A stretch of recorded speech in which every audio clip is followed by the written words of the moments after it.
Estamos dando las gracias a nuestro invitado del día. Muy buenas tardes. ¿Qué tal, doctor? Muchísimas gracias por aceptar esta invitación. Es el doctor Alejandro Fons Escoffier y actualmente es el responsable del área de imagenología del Centro de Especialidades Médicas del Sureste. Es correcto. Aquí bien, estamos. Doctor. Bien. Pues no nos cansaremos de insistir, como lo decíamos en un inicio, en un tema fundamental dentro de la medicina, dentro de la práctica médica, que es lo que todos los especialistas de manera reiterada señalan. El valor del diagnóstico oportuno para poder detectar a tiempo, y esa es una parte fundamental, a tiempo, justamente la enfermedad. En su experiencia médica de tantos años, ¿qué tanto vale este sentido de la oportunidad, el valor del tiempo en la detección de enfermedades? Definitivamente el tiempo es fundamental. El tiempo de evolución, el tiempo que lleva la enfermedad evolucionando, creciendo en nuestro cuerpo, en nuestro organismo, es fundamental. Puedo decir a título personal que de manera familiar, de manera personal, hemos tenido la experiencia de que el diagnóstico oportuno ha salvado vidas. Esto nos ha llevado a todos los que conformamos mi familia, que puedo compartirlo aquí con tu auditorio y contigo. Es una experiencia que nos ha cambiado la forma de ver la enfermedad. Es algo que no habíamos considerado como algo básico, algo importante, por el pasar del día a día y el correr del tiempo del que a mí no me va a pasar. Y esa mentalidad es la mentalidad más equivocada. Es como el que tiene un accidente de tránsito porque dice, a mí no me va a pasar. Sinceramente, la evolución de la medicina, la evolución de la ciencia, de la tecnología, nos ha llevado a caminos que no conocíamos, a detectar las enfermedades desde sus inicios, cuando todavía no tienen manifestaciones clínicas, cuando todavía no podemos ver los efectos de la enfermedad a través de la anamnesis y de la exploración física del paciente, como el médico del siglo pasado, siglo XX, de finales del siglo XX, en el que una exploración física nos permitía, y era lo único que teníamos, si acaso, estudios de gabinete rudimentarios, estudios sencillos, como la radiografía de tórax, específicamente entrando en el tema del cáncer pulmonar y el enfisema, la fibrosis pulmonar, y tampoco teníamos tratamientos muy efectivos. Actualmente, la ciencia y la tecnología en medicina ha avanzado de una manera tal que tenemos la posibilidad de detectar y ver físicamente, visualizar de manera muy concreta, muy objetiva, el sitio a donde está evolucionando, donde se está anidando una enfermedad que puede ser benigna o puede ser maligna, puede ser la neumonía en su etapa inicial, que solamente hace 10 años o hace 15 años podíamos decir, es que tiene un catarro descuidado o mal cuidado, pero ahora una neumonía la podemos encontrar en esa tosecita que no se quita y que no se quita. Con los estudios de tomografía de alta resolución podemos encontrar ya estos focos neumónicos siquiera antes de tener esos accesos de tos que nos invitaban a tomar una radiografía de tórax y encontrar una mancha blanca, como dicen los estudiantes de medicina, que significa ya un proceso infeccioso pulmonar. Esto es una verdadera maravilla lo que usted está diciendo, porque si desde el principio de la humanidad hasta Hace apenas unos cuantos años, la medicina se sustentaba en gran medida en la clínica, en la observación, en la revisión, y hoy, gracias a la tecnología, al desarrollo, al avance de la ciencia, contamos con el tomógrafo, el ultrasonido, los rayos X, mastógrafo, densitómetro, más todo lo que representan los laboratorios. Esto indudablemente es maravilloso. Sí, claro. No solamente que contemos con los equipos, ya a finales del siglo XX contábamos con estos equipos, pero el desarrollo del software y el desarrollo del detectores de alta resolución, de alta resolución nos ha llevado a descubrir cosas que no conocíamos incluso de la anatomía del cuerpo. Entonces, está avanzando la ciencia médica y la tecnología nos está permitiendo estos alcances. Y por ejemplo, hablando específicamente de cáncer pulmonar, pues nos teníamos que limitar a una tele de tórax en la que un nódulo, un pequeño nódulo de menos de 3 milímetros podría pasar completamente desapercibido. Y hoy podemos ver esos nódulos de hasta 3 milímetros que están escondidos, por así decirlo, detrás de una costilla o detrás del corazón o por detrás del diafragma en una tomografía de alta resolución o en una tomografía de screening, de tamizaje. Podemos detectarlos y entonces tomar una determinación. Ya entra el papel del neumólogo y su experiencia, hablando de pulmón, entra su conocimiento médico, su experiencia, que nos acompaña y nos dice de manera conjunta, trabajamos el radiólogo con el especialista que corresponda, en este caso el neumólogo, para darle seguimiento a ese nódulo y de acuerdo con los antecedentes de cada individuo, de cada paciente, individualizar el periodo de observación, el tratamiento o determinar si esta persona ha tenido en su historia familiar o en su historia personal alguna enfermedad neoplásica, algún cáncer, o en su historia familiar ha tenido cáncer.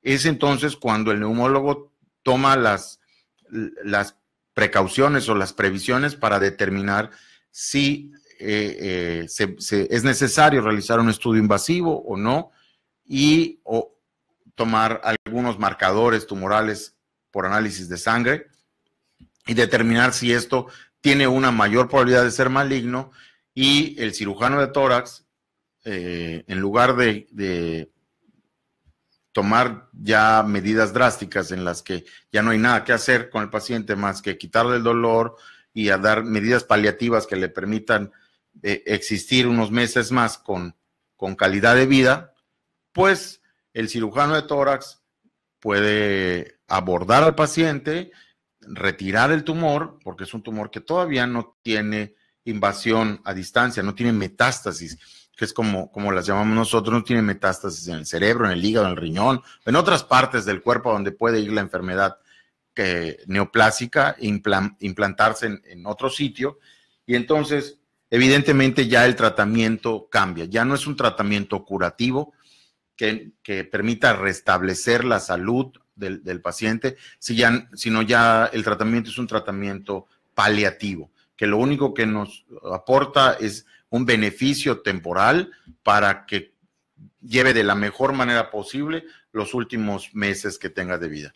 Pero todo esto es posible por la prevención, la educación del individuo, la educación del paciente, del mexicano de a pie, del ciudadano de a pie, que toma la iniciativa y determina: voy a hacerme una revisión, voy a hacerme un chequeo, voy a hacerme un check-up, o como le quieran decir.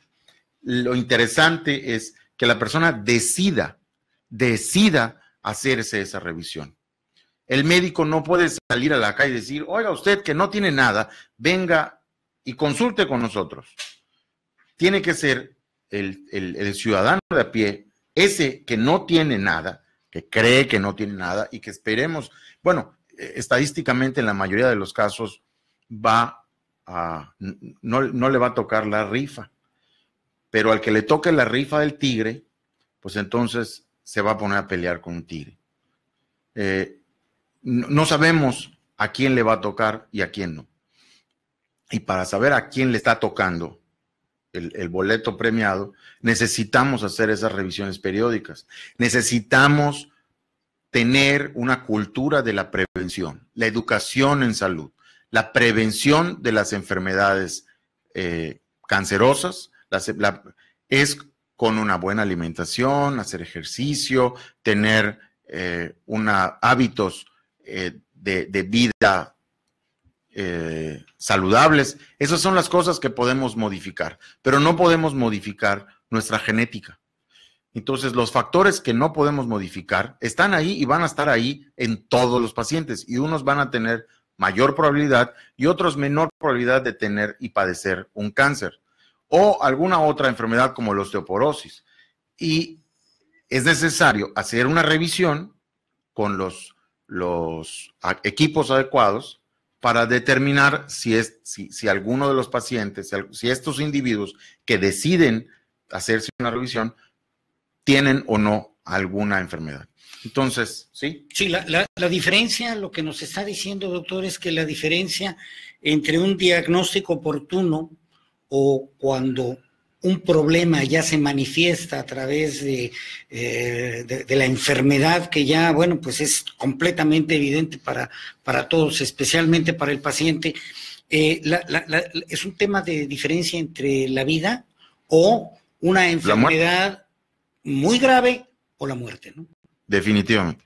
Definitivamente, en el caso de la osteoporosis, pues si no se detecta, la persona se siente bien, o sea, a lo mejor puede tener algo de cansancio o algunas cosas que para los mayores de edad o los mayores de 50 o 60 años, las mujeres lo consideran como parte de lo normal en su vida y creen que con tomarse uno de los refrescos que contienen cafeína o tomarse un chocolatito y con eso se levantan el ánimo y están bien, pues sí, pero pueden estar siendo foquitos rojos que no les prestamos atención, y esos focos rojos cuando se presentan, cuando ya tienen algo de clínica como es esto, que son bastante inespecíficos, estos datos como el cansancio, como la pérdida de peso ya es un poco más específico, pero el cansancio normalmente no le damos importancia y ya es un foco rojo, y eso ya habla de algo que está pasando, ¿no? Alguna enfermedad metabólica, alguna enfermedad neoplásica, alguna enfermedad, algo no está bien en el cuerpo y necesitamos saber qué es lo que no está bien. Específicamente, como retomando el caso de la osteoporosis, pues ¿qué va a pasar?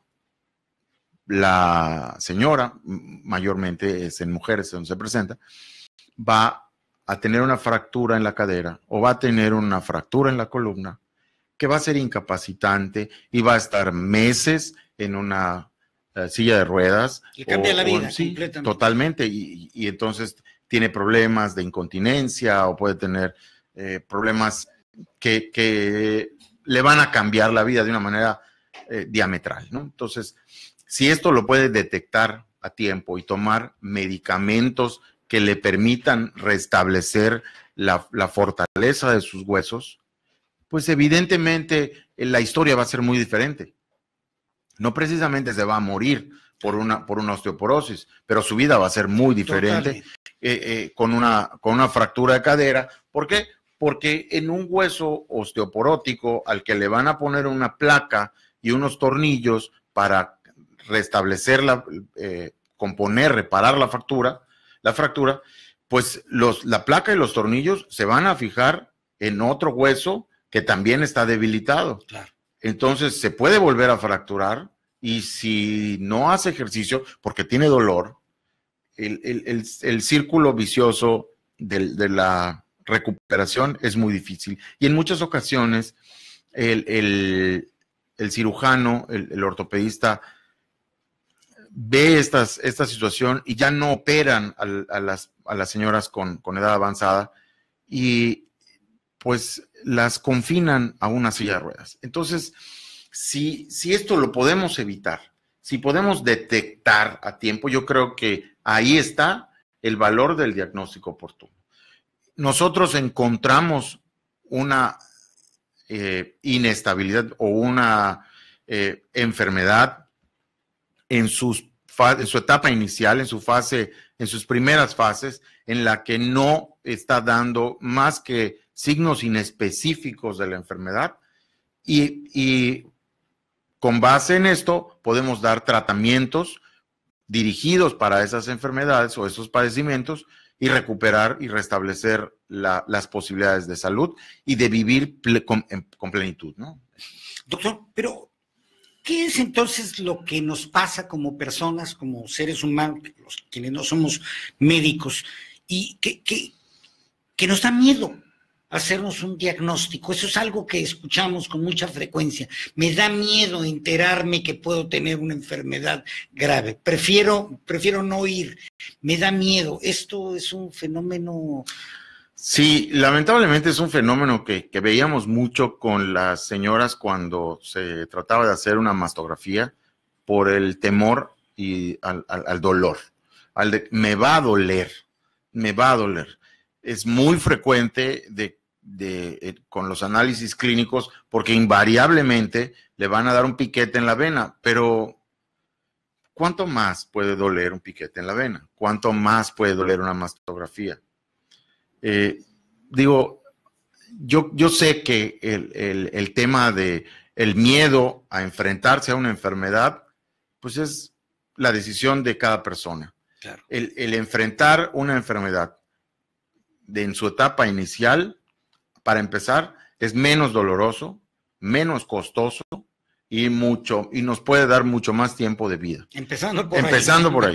Empezando porque si detectamos, por ejemplo, el cáncer de mama a tiempo, con una cirugía se restablece la salud, a lo mejor dan alguna quimioterapia paliativa, no paliativa, sino una quimioterapia coadyuvante en unas fases, algunos ciclos de quimioterapia, y ya. Y eso resulta más económico para los que tienen seguridad social para el Estado, para que paga esos estudios y esos tratamientos, y para los que tienen seguro de gastos médicos, porque sus primas son menores, y para el que paga de manera particular todos sus procedimientos, todos sus estudios, todo, le sale más barato. Claro. Le sale más barato que detectar un estado tardío en el que los ciclos de quimio, de radio, son mucho más largos. Obviamente las cirugías son más cruentas, más dolorosas. Entonces, evidentemente los beneficios son muchos. La educación en salud es muy necesaria, es algo que el secretario de Salud ha estado insistiendo y ha estado pidiendo que se implementen este tipo de educaciones en los estudios, las personas, en los estudios universitarios y en los estudios de cierto grado de escolaridad, ¿no? Pero yo creo que esto debe de ser algo más como de ejemplo.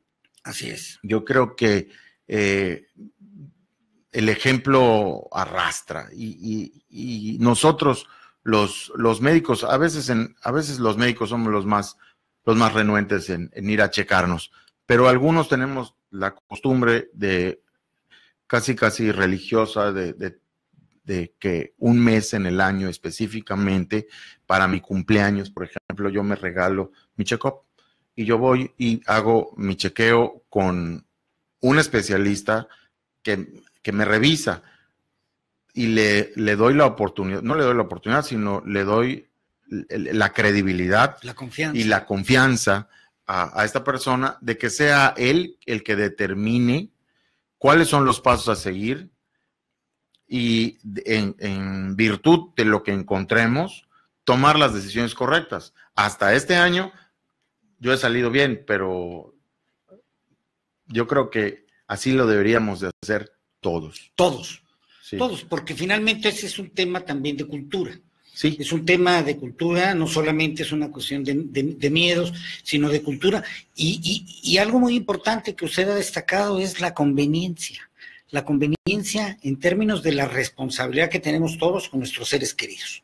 Independientemente que sean hijos. Además, padre. es deducible de impuestos para aquellos que pagan. Sí, entonces, claro, todo esto es completamente deducible de impuestos y son plus, es un plus, o sea, ganamos todos. Yo creo que gana el que más gana, el que debe de ganar, el principal, nuestro motivo de ser es el paciente. Así es. El paciente es nuestro motivo de ser y digo, qué bien que todos nuestros pacientes fueran pacientes sanos, pero lamentablemente no es así. Lamentablemente encontramos enfermedades malignas, encontramos cáncer, encontramos osteoporosis, encontramos cáncer pulmonar, cáncer mamario, de próstata. De próstata. Ese es otro tema. El hombre en el cáncer de próstata es otro tema, que le da miedo ir al urólogo porque sabe que lo van a explorar físicamente. Y esos tabús son cosas que debemos hacer a un lado y dejarnos llevar. Hay que consultar con el especialista que corresponda o hacer el chequeo básico y partiendo de lo que se encuentra en el chequeo básico, seguir avanzando si es necesario, no tener miedo a lo que vaya a aparecer, porque esa opinión, esa expresión de, pues, de algo me voy a morir y a mí no me va a pasar, digo, nos puede costar mucho, empezando por ahí. Sí, esa famosa frase de yo no tomo medicinas, yo no consulto médicos, a mí no me va a suceder nada y de algo me voy a morir, lo que resulta es a veces muy doloroso y muy caro. Así es. Entonces, y que además no tiene ya marcha atrás, ¿no? Y no hay retorno, sí. Así llega al punto de no retorno, como es la evolución del cáncer y de la osteoporosis. Hay un punto en el que no hay retorno. Hay tratamiento tanto del cáncer de próstata, del cáncer de mama, del cáncer pulmonar y de la osteoporosis. Hay un punto en el que ya no hay retorno. Hay estadios iniciales en los que todas estas enfermedades son tratables e incluso pueden llegar curables, pero hay un punto de la evolución natural de la enfermedad en el que ya no hay marcha atrás. Por eso la importancia de detectar a tiempo, oportunamente la enfermedad para poderle dar el tratamiento básico. El tratamiento sí va a ser un viacrucis, pero va a ser un viacrucis chiquito. Sí, nos... no hay comparación. No hay comparación con un tratamiento, con lo que sería ya enfrentar ya una etapa crítica. Una etapa de terminal, le podemos llamar, sí, claro. Muy bien. Bien, pues vamos a un corte. Regresamos con mucho, pero mucho más sobre el valor del diagnóstico oportuno. Háganos sus preguntas al teléfono 9993-2299-50, que es nuestra línea exclusiva para recibir sus WhatsApp o a través de su conexión en Facebook. Regresamos. ¿Desde qué edad se pueden hacer medidas de prevención, es decir, este tipo de estudios de lo que hemos hablado de imagen, cuando no hay síntomas, en el caso de los niños? El inicio de los estudios de prevención o detección oportuna de check-ups no se tiene con certeza, pero fue a finales del siglo pasado que empiezan a hacerse revisiones periódicas a las personas, a los ejecutivos y a personas adineradas que querían adelantarse a la enfermedad, y este ejemplo, esta cultura se va extendiendo, y ya en el tiempo actual se han determinado una serie de parámetros para la revisión tanto de niños como de adultos, hombres, mujeres y personas de la tercera edad. Hay protocolos muy bien, o sea, una lista de estudios que se deben hacer, una revisión del niño dependiendo del sexo y de la edad del niño. ¿Desde qué edad específicamente? Pues realmente no hay edad, no hay una edad específica, es cuando usted así lo decida, puede acercarse con nosotros y tenemos en el Centro de Especialidades Médicas tenemos un catálogo de servicios de chequeo, de check-up, en el que tenemos infantil y tenemos para adolescentes y podemos adaptar a sus necesidades e incluso a su presupuesto, podemos adaptar la revisión, incluyendo la consulta con un pediatra. Si usted ya tiene un pediatra, puede preguntarle al pediatra, a su pediatra, qué tan conveniente es de acuerdo con los antecedentes que tenga su niño en particular, o los antecedentes que tenga en su familia, que aquí pues el niño no tiene gracias a Dios, en la inmensa mayoría de los casos, ningún antecedente, pero sí, pero en la historia familiar, pues puede haber una abuelita que haya tenido cáncer, o uno de los papás, o uno de los hermanos. Entonces, cuando estos factores nos jalan la orejita y nos dicen, aguas, o sea, también este otro niño puede tener una enfermedad, es cuando debemos de tomar cartas en el asunto y empezar con algún tipo de medición o de revisión periódica. No precisamente al año de nacido o a los 2 años. Yo creo que el control del niño sano, como le llama el pediatra, es una consulta anual, aunque el niño no haya tenido ni tos ni diarrea. Entonces, si el pediatra lo necesita, ve que no está creciendo bien, que no tiene, que tiene algo que le está llamando la atención al pediatra, hay que hacer los estudios, de laboratorio, aunque es un martirio para el niño una picada de vena y sacarle una jeringuita de sangre, 1 o 2 tubitos para analizarla. Yo creo que no hay edad. Y si no tiene ningún síntoma, ninguna señal, qué bueno. Ojalá y también sus estudios salgan completamente normales. Pero, ¿y si no es así? Esa es la pregunta para usted. No sé si tengas otra pregunta. Sí, por supuesto. No nos dejó su nombre, pero nos llamaron, nos piden la diferencia, si el doctor pudiera decir la diferencia entre enfermedades metabólicas y neoplásicas. Es muy sencillo. Las enfermedades metabólicas son como la diabetes, que son enfermedades del procesamiento del metabolismo, del procesamiento de los alimentos o de las diferentes reacciones químicas que hay en el cuerpo, que son medibles. Y la enfermedad neoplásica es el cáncer. La palabra neoplasia es igual a cáncer. Entonces son enfermedades cancerosas, por decirlo de otra forma. Pues una cosa es enfermedades de una enfermedad cancerosa y una enfermedad del procesamiento de los nutrientes. En ambos casos, el diagnóstico oportuno. En ambos casos, ¿por qué? Porque aquí estamos hablando de una enfermedad metabólica del depósito de calcio, por ejemplo.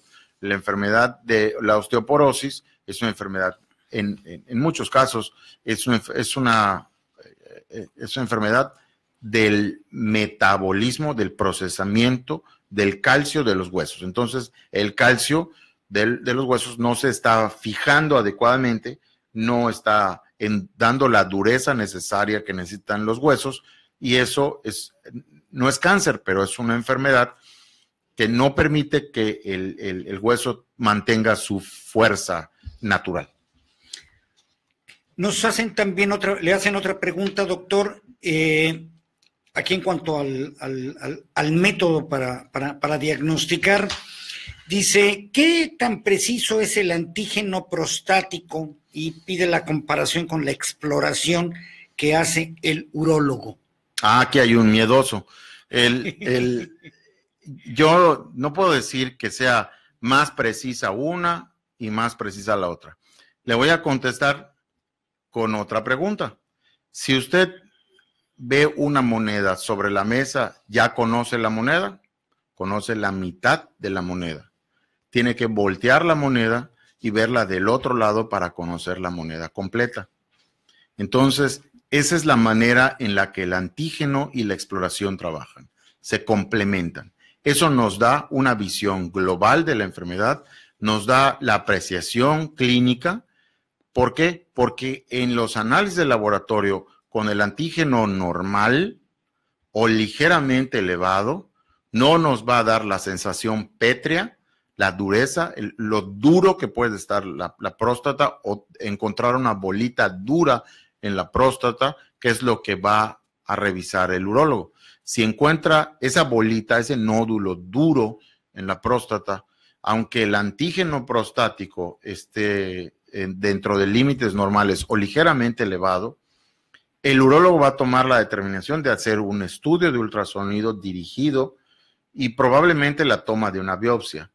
Entonces, es esta la respuesta. No es más valioso ni más preciso uno que el otro. Son formas de estudiar que se complementan. Entonces, sin miedo, hay que llegar con el especialista, hacerse el análisis de sangre del antígeno prostático y además de eso, pues dejarse explorar.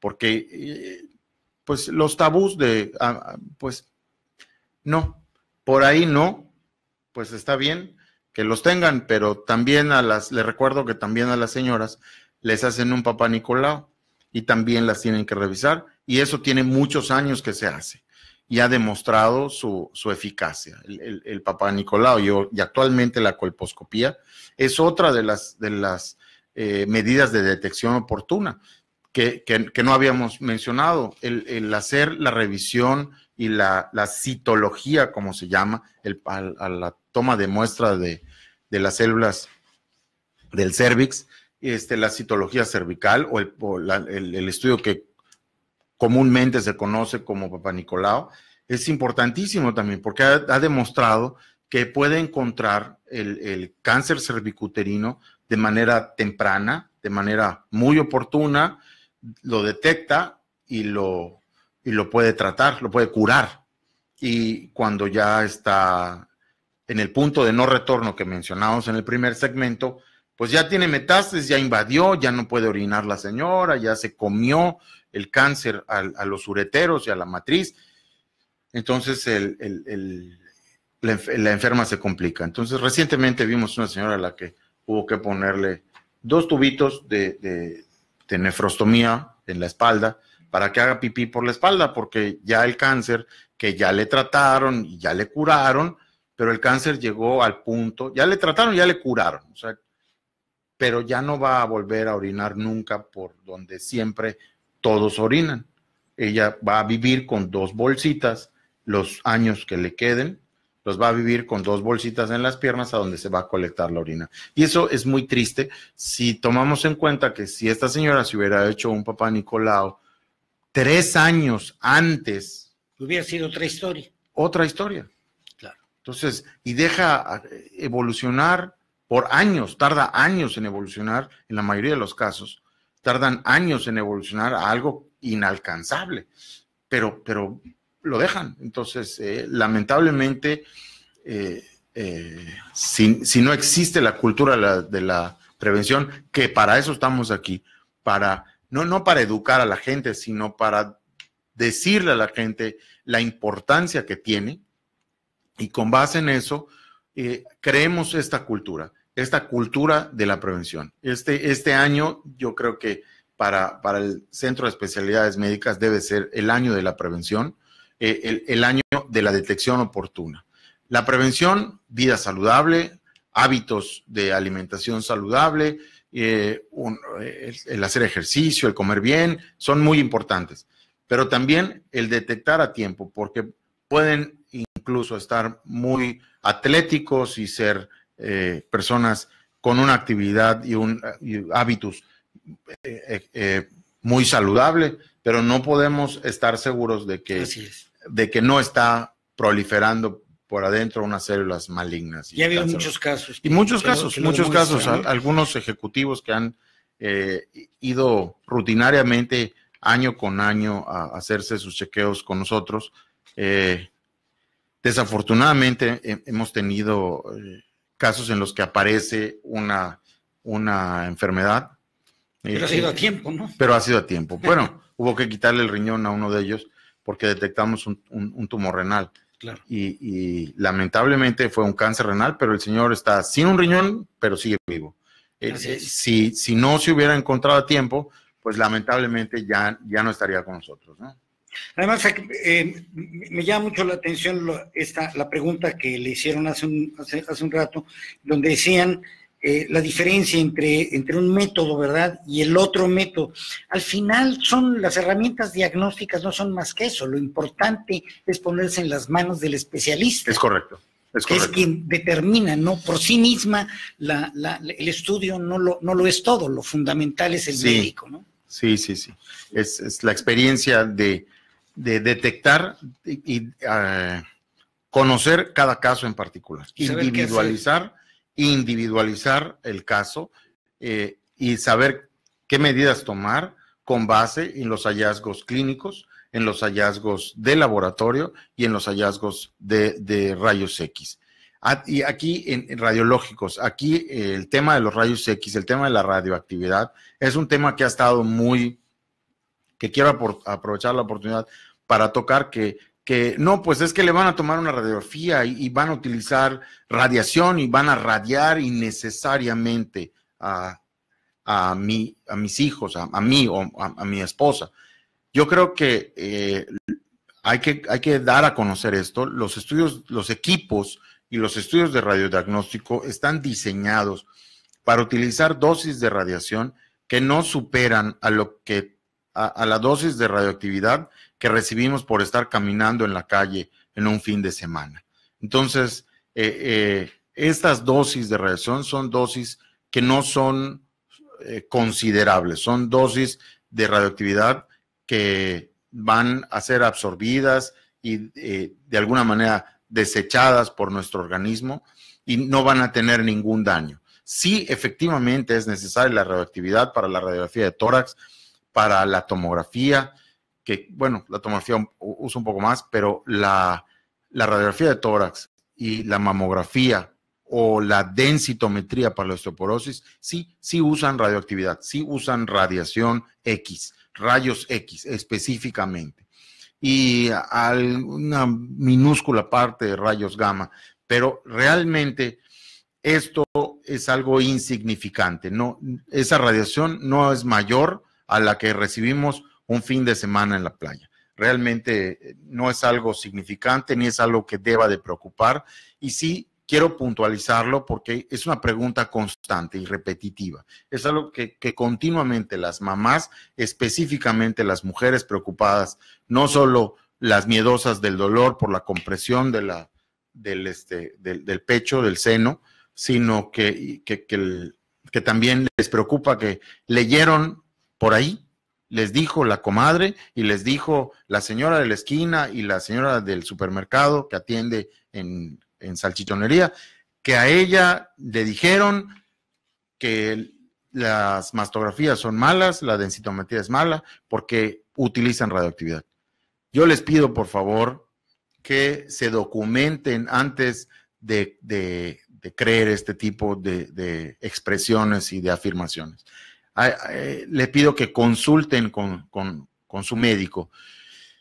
La comadre es una muy buena consejera en algunos asuntos, pero en temas de medicina vamos a hablar con el especialista, vamos a hablar con su médico de cabecera y yo creo que él tendrá la mejor opinión para saber en qué momento iniciar con los estudios que le permitan detectar oportunamente una enfermedad que eventualmente le podría cambiar, sino quitar la vida.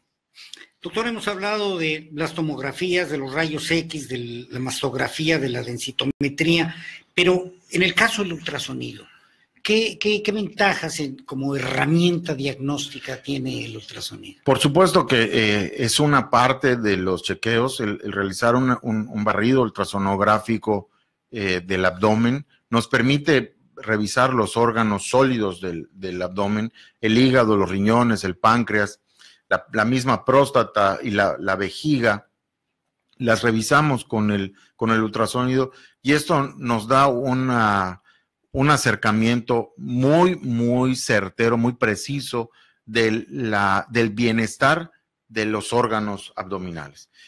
¿Por qué? Porque morfológicamente nosotros hacemos una revisión con el ultrasonido morfológica y vemos la forma y las características. El ultrasonido más avanzado puede darnos ya la capacidad de elasticidad, se llama elastografía, que mide en kilopascales la contractibilidad de los tejidos, y eso nos habla, nos permite determinar si hay, por ejemplo, un hígado está en proceso de convertirse en un hígado cirrótico.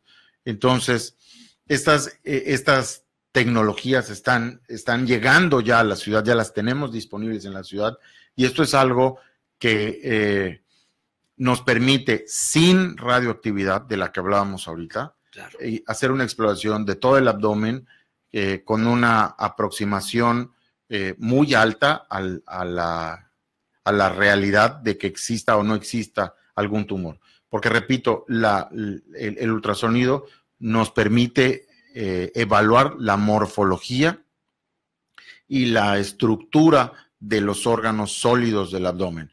No podemos ver la gastritis, por ejemplo. Digo, es muy frecuente que nos pidan un ultrasonido por gastritis, pero la gastritis no sirve, no se ve con el ultrasonido. El intestino, las asas de intestino no se evalúan con el ultrasonido. Pueden en casos muy específicos tener como el apéndice, que es una parte del intestino, pues podemos revisarlo con el ultrasonido y encontrarlo con el ultrasonido y diagnosticar una apendicitis con el ultrasonido. Claro que sí. Hay casos muy específicos en el que el ultrasonido intestinal y el ultrasonido gastrointestinal tiene cabida.